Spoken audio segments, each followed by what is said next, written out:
I'm excited to announce the opening of a new Facebook community for the Master Your Mindset, Master Your Life podcast. And this is to get a group of like minded individuals to get together, to push themselves, to actually hold each other accountable, and to level up their lives. I talk about making a positive impact in the world, and this is how I'm hoping to do that. So if you're interested in joining, jump on Facebook, look for Master Your Mindset, Master Your Life, and see if you can join the group. Otherwise, drop me a DM on Instagram at just.live.coaching and I'll send you the link.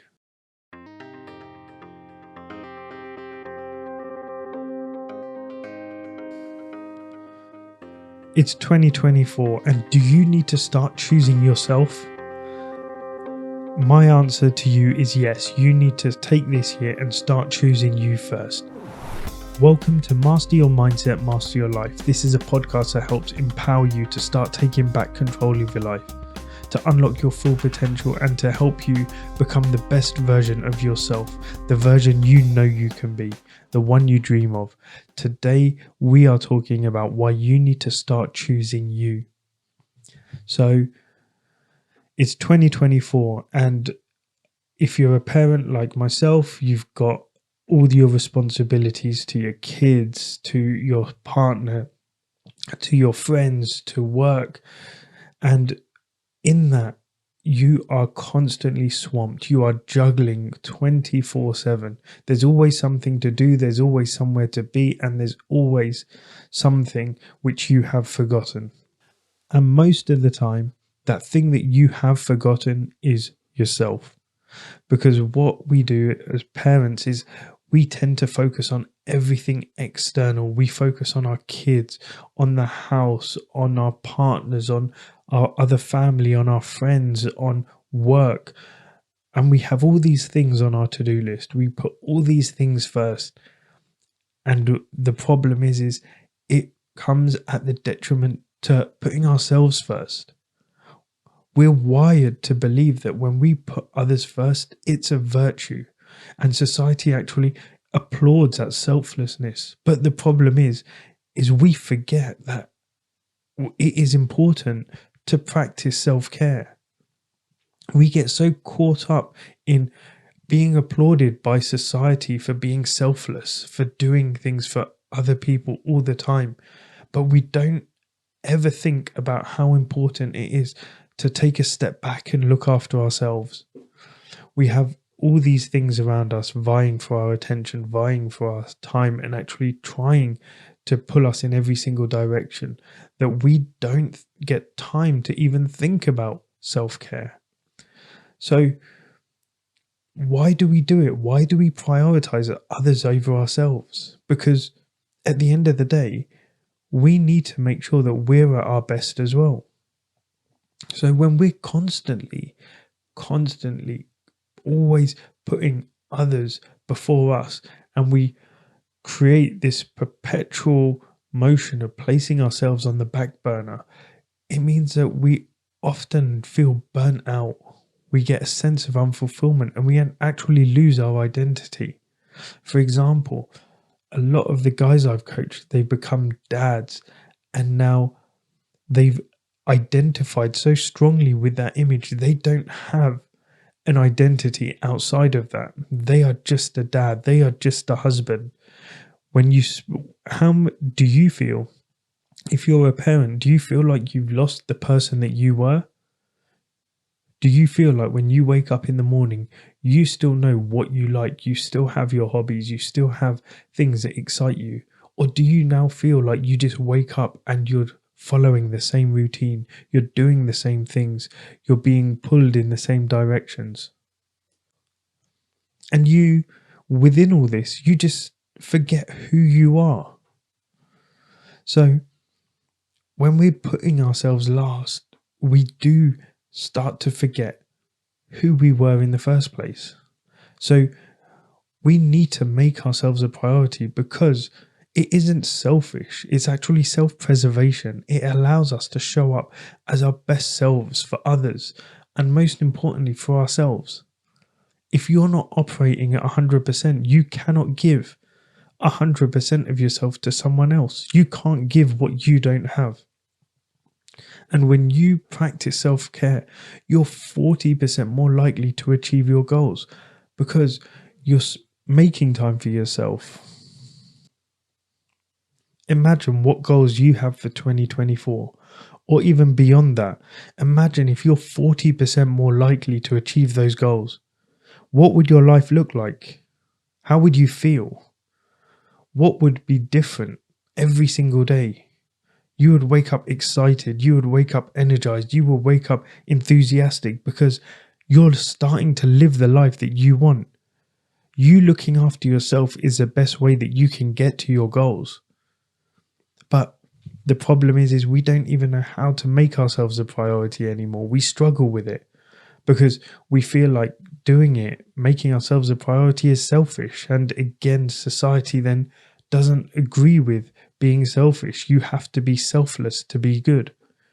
But let's be realistic. There's only a certain amount you can give.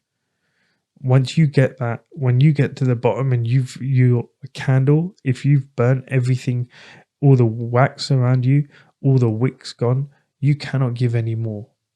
So you need to actually take some time to build yourself up again. Make sure you schedule me time. Yeah, make it an essential appointment. One that you don't break, one that you don't put off. It could be something as simple as reading a book. It could be taking a walk or just sitting in silence, meditating, doing something. Just schedule time for yourself. But as hard as it's going to be, you don't have to do it for hours on end. Just start small. Start 15 minutes, 20 minutes. 15, 20 minutes every couple of days is not a lot. You can fit that in. Take that from your scrolling time.